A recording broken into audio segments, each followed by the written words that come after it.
ये है हमारी डिस्क, ठीक।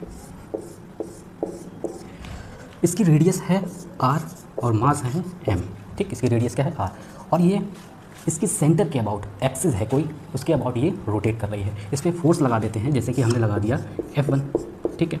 एक फोर्स और हम लगा देते हैं F2, ठीक है।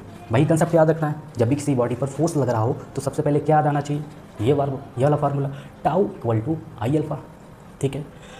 उसके बाद क्या करना है, जिस पॉइंट के अबाउट या जिस एक्सिस के अबाउट बॉडी रोटेट कर रही है उस एक्सिस को हमें देखना है, और फिर जितने भी फोर्स लग रहे हों उनकी लाइन ऑफ एक्शन को आगे पीछे करके देखना है।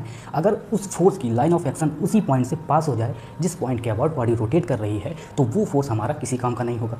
चलो सबसे पहले हम लोग देखते हैं, ये वाला फोर्स है, इसकी लाइन ऑफ एक्शन हम लोग देखेंगे उसी पॉइंट से जा रही है जिस पॉइंट के अबाउट बॉडी रोटेट कर रही है, तो ये फोर्स हमारा किसी काम का नहीं है, ये बॉडी को नहीं घुमाएगा, ठीक है, टॉर्क नहीं प्रोड्यूस करेगा।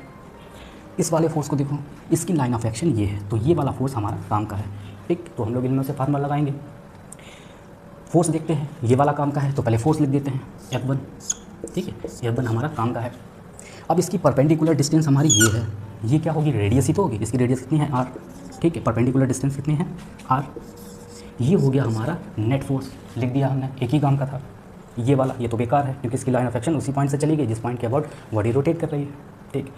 ये है हमारा नेट टॉर्क, इसको बराबर कर देंगे आई और अल्फा के, आई और अल्फा के, ठीक है। आई क्या है हमारा, मोमेंट ऑफ इनर्शिया। अब हमें किसका लिखना है, डिस्क का।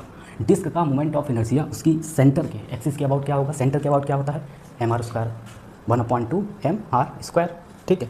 तो यहाँ पे लिख देंगे 1/2 mr² इंटू अल्फा। तो यहाँ से हम लोग आराम से एंगुलर एक्सीलरेशन निकाल सकते हैं। ऐसे ही हम लोग रिंग का भी निकाल सकते हैं।